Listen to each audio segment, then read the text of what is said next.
Pesawat Citylink tujuan Denpasar, Surabaya terlambat berangkat karena sempat mengalami kerusakan mesin.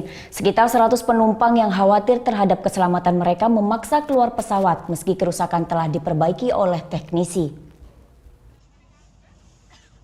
Lebih dari 100 penumpang Citylink tujuan Denpasar, Surabaya dengan nomor penerbangan Ki645 ini memaksa keluar dari pesawat setelah 2 jam tidak diberangkatkan. Pesawat ini seharusnya berangkat pukul 12.15 WITA dan penumpang sudah boarding sejak pukul 11.45. Namun selang 1 jam pesawat yang dalam kondisi mesin menyala masih belum lepas landas. Pada saat itu tidak ada penjelasan dari kru kabin dan penumpang pun berinisiatif untuk bertanya kepada pramugari. Dari keterangan pramugari, pesawat mengalami kendala teknis dan penumpang diminta menunggu. Tak lama kemudian teknisi datang untuk memeriksa kerusakan di dalam pesawat. Di kokpit muncul tanda ada out of valve dari engine nomor 2 itu di displaynya keluar, sehingga pilot memutuskan untuk RTA dan dilakukan pemeriksaan dan diperbaiki. Syukur 1,5 jam setelah itu pesawat kembali normal. Setelah proses perbaikan selesai, kru kabin memberitahukan kepada penumpang pesawat siap diberangkatkan.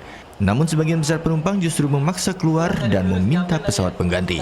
Di sini kita sebagai penumpang agak khawatir juga, agak waspada bahwa kenapa kok bisa sampai seperti itu. Akhirnya kita tetap minta untuk pindah flight, tapi dari pihak Citylink tetap tidak memperbolehkan seperti itu.